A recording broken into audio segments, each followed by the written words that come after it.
Hello, welcome to let's chem. तो आज हम क्या पढ़े हैं, केमिकल काइनेटिक्स का थर्ड लेक्चर पढ़ने जा रहे हैं। ठीक है, तो अभी तक हमने क्या देखा, अभी तक हमने देखा कि एवरेज रेट, इंस्टेंटेनियस रेट कैसे निकालते हैं रिएक्शन के लिए। ठीक है, order of the reaction, law of mass action, order क्या होता है हमारे पास। ठीक है, तो ये सब सीखा हमने, रेट कांस्टेंट की यूनिट, रेट की यूनिट, ये सब सीख लिया हमने अभी तक। ठीक है, तो अब इसके बाद क्या पढ़ने जा रहे हैं हम, बहुत ही ज़्यादा इंपॉर्टेंट है कि फर्स्ट ऑर्डर के लिए जो इंटीग्रेटेड रेट लॉ इक्वेशन होती है, फर्स्ट ऑर्डर के लिए जो इंटीग्रेटेड रेट लॉ इक्वेशन होती है वो कैसे कैसे हम डिराइव करते हैं। तो आपके पास जो एग्जाम में होता है डिराइव करने के लिए भी आता है और यहाँ से न्यूमेरिकल भी आते हैं। ठीक है, तो जितने भी इस चैप्टर के न्यूमेरिकल हैं वो सबसे लास्ट वाली वीडियोस में हम न्यूमेरिकल ही करेंगे। ठीक है, अभी हम क्या पढ़ेंगे, अभी कॉन्सेप्ट पढ़ते जाते हैं, उसके बाद हम न्यूमेरिकल देखेंगे। ठीक है, तो चलिए, तो जो फर्स्ट ऑर्डर रिएक्शन है उसके लिए हमने क्या निकालना है, इंटीग्रेटेड रेट लॉ इक्वेशन निकालनी है हमने उसके लिए अच्छे से। ठीक है, तो सबसे पहले लेट कि जो हमारे पास ए है उससे हमारे पास क्या बन रहा है, प्रोडक्ट बन रहा है। कोई रिएक्टेंट ए है उससे हमारे पास क्या बनता है, प्रोडक्ट बनता है। ठीक है, तो हमने मान लिया कि अगर टी इक्वल टू जीरो का मतलब क्या, टाइम जीरो है, मतलब क्या, स्टार्टिंग में हमारे पास कंसंट्रेशन थी क्या, ए। स्टार्टिंग में हमारे पास कंसंट्रेशन थी ए। ठीक है, तो प्रोडक्ट क्या बना होगा, प्रोडक्ट बना होगा, कुछ नहीं बना होगा। ठीक है, हमारे पास स्टार्टिंग में हमारे पास कि जो रिएक्टेंट था तो प्रोडक्ट में कंप्लीट प्रोडक्ट में वो क्या कन्वर्ट हुआ ही नहीं होगा, क्योंकि अभी तक तो रिएक्शन स्टार्ट ही नहीं हुई, क्योंकि स्टार्ट टाइम क्या है, जीरो है। आगे बात समझ में। तो आफ्टर कुछ हमने माना कि आफ्टर टाइम टी बाद, कुछ समय बाद, टी इक्वल टू टी, कुछ टाइम बाद, टी टाइम बाद जो हमारे पास जो ए है वो कुछ रिड्यूस हो गया, मतलब एक्स रिड्यूस हो गया। आई बात समझ में। मतलब हमारे पास 100 मोल पर लीटर था हमारे पास, उसमें से 20 मोल पर लीटर रिड्यूस हो गया। ठीक है, तो मतलब x हमारे पास रिड्यूस हो गया, तो प्रोडक्ट क्या बनेगा हमारे पास, x ही तो बनेगा। मतलब हमारे पास जो 20 कम हुआ वही 20 तो प्रोडक्ट में कन्वर्ट हुआ होगा। आई बात समझ में। तो x हमारे पास रिड्यूस हुआ तो क्या बना, x। आई बात समझ में। तो टोटल जो कंसंट्रेशन है वो रहनी कितनी चाहिए, a ही रहनी चाहिए, क्योंकि टोटल कंसंट्रेशन क्या है, a। तो प्रोडक्ट प्लस a की अगर कंसंट्रेशन, जो प्रोडक्ट प्लस रिएक्टेंट की कंसंट्रेशन है उनको हम प्लस करें तो हमारे पास क्या रहना चाहिए, a रहना चाहिए। तो हम a माइनस एक्स और प्लस x करेंगे तो x से x कटेगा तो a, टोटल कंसंट्रेशन a ही आ रही है हमारे पास। ठीक है, तो कोई दिक्कत नहीं है। तो इतनी बात आपको समझ में आ गई कि हमारे पास स्टार्टिंग में कंसंट्रेशन थी ए और हमारे पास प्रोडक्ट था कुछ नहीं स्टार्टिंग में। आफ्टर टाइम टी बाद हमारे पास क्या हो गया, माना एक्स हमारे पास रिड्यूस हो गया, जो किस में कन्वर्ट हो गया, प्रोडक्ट में कन्वर्ट हो गया। ठीक है, तो कंसंट्रेशन बची ए माइनस एक्स और ये हो गया एक्स। कोई दिक्कत नहीं है भाई इसमें। तो चलिए, अब जो रेट लॉ था हमारे पास, रेट लॉ बोलो, तो रेट लॉ होता है क्या हमारे पास, रेट इक्वल टू क्या होता है, के और जो हमारे पास ए है रिएक्टेंट है उसकी मोलर कंसंट्रेशन और पावर क्या, एन। तो पावर एन का मतलब क्या होता है, एन का मतलब क्या है, जो रिएक्शन हमारे पास क्या फर्स्ट ऑर्डर रिएक्शन कर रहे हैं हम, तो फर्स्ट ऑर्डर रिएक्शन के लिए जो क्या हो जाएगा, एन की जगह में क्या जाएगा, 1 आ जाएगा, क्योंकि ऑर्डर क्या हमारे पास, फर्स्ट है, हमारे पास एक है ऑर्डर हमारे पास, इसमें कोई दिक्कत नहीं है। तो हम रेट कैसे कैसे लिखते हैं किसी ऑर्डर, किसी रिएक्शन के लिए, तो इसके लिए रेट क्या हो जाएगा, minus D upon D T. इसके लिए क्या हो जाएगा, minus D upon D T. ऐसे तो लिखते हैं हम रेट, कि जो अगर रिएक्टेंट के लिए अगर हम रेट लिखेंगे तो हमने क्या पढ़ा था, क्या होता है रेट, तो माइनस डी, रिएक्टेंट हमारे पास ए, तो क्या हो जाएगा minus D upon D t, तो इक्वल टू हो जाएगा हमारे पास के ए। इसमें कोई दिक्कत नहीं है भाई। ठीक है, कोई दिक्कत, तो इसमें कोई दिक्कत नहीं है। ठीक है, तो हमने क्या करा, टी को डी टी को भेज दिया इधर और जो ए था हमारे पास उसको ला गया इधर, तो ए आ जाएगा डिवाइड में, डी टी चल जाएगा इधर इनटू में। ठीक है, तो क्या हो जाएगा, minus d a upon a equal to k d t y. इसमें कोई दिक्कत नहीं है। ठीक है, तो हम ए वालों को एक साइड ला गए और बाकी को उधर भेज दिया। ठीक है, तो अब हमने क्या करना है कि अब हमने क्या करते हैं, इसको इंटीग्रेट करते हैं। अब हम क्या करते हैं, इसको इंटीग्रेट करते हैं। तो आफ्टर इंटीग्रेशन क्या हो जाएगा, इंटीग्रेशन करेंगे हम इसका, तो ये आएगा minus d a upon a equal to k d t. तो इंटीग्रेशन कहाँ से कहाँ तक करना है हमको क्या निकालना है कि जीरो से लेकर, हमारे पास स्टार्टिंग में टाइम था जीरो और आफ्टर टाइम क्या हुआ, टी, इतने से इतने टाइम तक कितने इंटीग्रेट कहाँ से कहाँ तक करना है, जीरो से लेकर टी टाइम तक। तो ये हम इंटीग्रेट करेंगे कहाँ तक, जीरो से लेकर टी टाइम तक।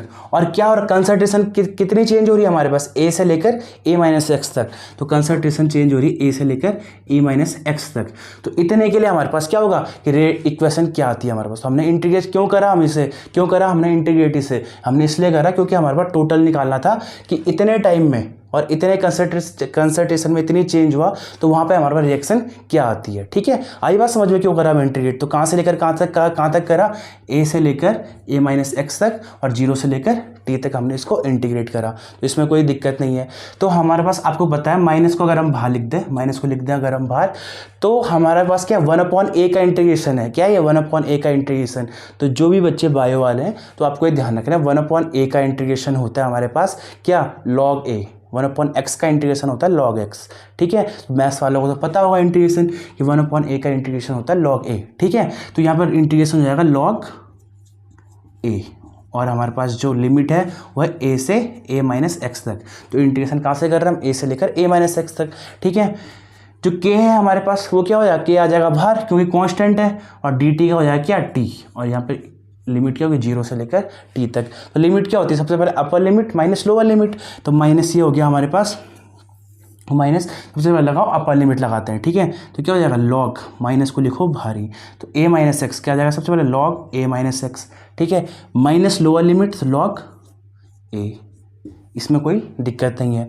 इक्वल टू अपर लिमिट क्या t, लोअर लिमिट क्या -0, t माइनस 0 t, तो ये हो जाएगा क्या kt, इसमें कोई दिक्कत नहीं है भाई। ठीक है, अब हमारे पास क्या जाएगा, माइनस को लिया दो, क्या अंदर लिया दो माइनस को, तो हो जाएगा minus log a minus x plus log a। ठीक है, इक्वल टू kt, इसमें कोई दिक्कत नहीं है। तो जो भी हमारे पास ये log होता है इसका बेस क्या होता है e। तो अगर आपको इतना पता होगा, जब भी अगर log बेस e होता है तो इसको हम क्या लिखते हैं, ln भी लिखते हैं। अगर तो हमारे पास कहीं बुक में ln लिख रखा है तो ln का मतलब क्या होता है, log बेस e है। ठीक है, तो यहाँ पे हमें log बेस e लिखना होगा, क्या लिखना होगा, log बेस e लिखना होगा। तो कभी भी अगर हमें ln लिखा दिखाई देता है या log बेस e लिखाई देता है तो बात क्या हो, सेम ही है। ठीक है, तो ये ध्यान रखना। इतनी बात आ गई आपको समझ में। अब आपको ये चीज़ पता होगा log m minus log n, ये क्या log m minus log n क्या होता है, log m अपॉन n। तो ये फॉर्मूला आपको पता होगा। तो क्या हो जाएगा log m minus log n क्या होता है, log m upon log n। इतनी बात आपको समझ में आ गई होगी। ठीक है, ये फॉर्मूला होता है log का, बेस क्या यहाँ पे e, इक्वल टू क्या हो जाएगा kt, इसमें कोई दिक्कत नहीं है।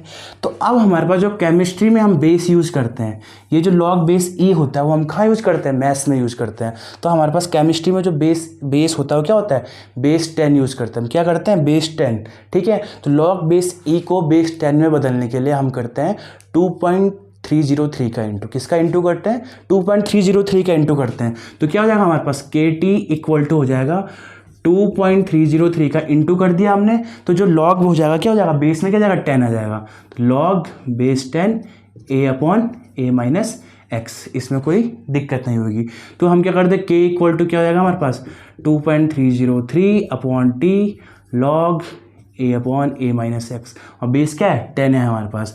तो ये हो जाएगा हमारे पास इक्वेशन। तो ये बहुत बार आपको डिराइव करने के लिए आता है, तो ये आपको अच्छे से रटी होनी चाहिए क्योंकि इसके बेस में न्यूमेरिकल बहुत ज़्यादा आते हैं। ठीक है, तो ये क्या होता है, k equal to 2.303 upon t log a upon a minus x, इसमें आपको कोई दिक्कत नहीं होनी चाहिए। चलो ठीक है भाई। अब हमारे पास इसका क्या होता है, कई बार क्या होती है पेपर में ऐसा आता है कि इक्वेशन खुद दी होती है और लिखा होता है कि इसको डिराइव करो। ठीक है, तो हमारे पास एक तो ऐसा टाइप में भी आ सकता है, एक दूसरा टाइप में भी आ सकता है। ठीक है, तो अभी तक हमने इतना कर दिया यहाँ पे। ठीक है, अगर मैं इसके बाद यहाँ से ये करूँ, अगर मैं log बेस e को अगर मैं इधर ले जाऊँ, क्या करूँ, log बेस e को इधर ले जाऊँ, तो क्या होता है यहाँ पे, ये जो होता है e की पावर में आता है। क्या आता है इसमें, e की पावर में आता है। तो क्या हो जाएगा, a upon a minus x equal to e की पावर kt, क्या हो जाएगा a की पावर kt। तो ये आता है a equal to a minus x e की पावर kt। ये भी हमारे पास डिराइव करने के लिए आ सकता है। ठीक है, ये हमारे पास डिराइव करने के लिए क्या आ सकता है, अगर मैं दोनों को उल्टा कर दूँ तो क्या हो जाएगा यहाँ पे a minus x upon a, और ये क्या हो जाएगा a की पावर माइनस kt। दोनों साइड मैंने क्या कर दिया, उल्टा कर दिया। तो ये क्या हो जाएगा a minus x equal to a की पावर a इंटू e की पावर माइनस kt।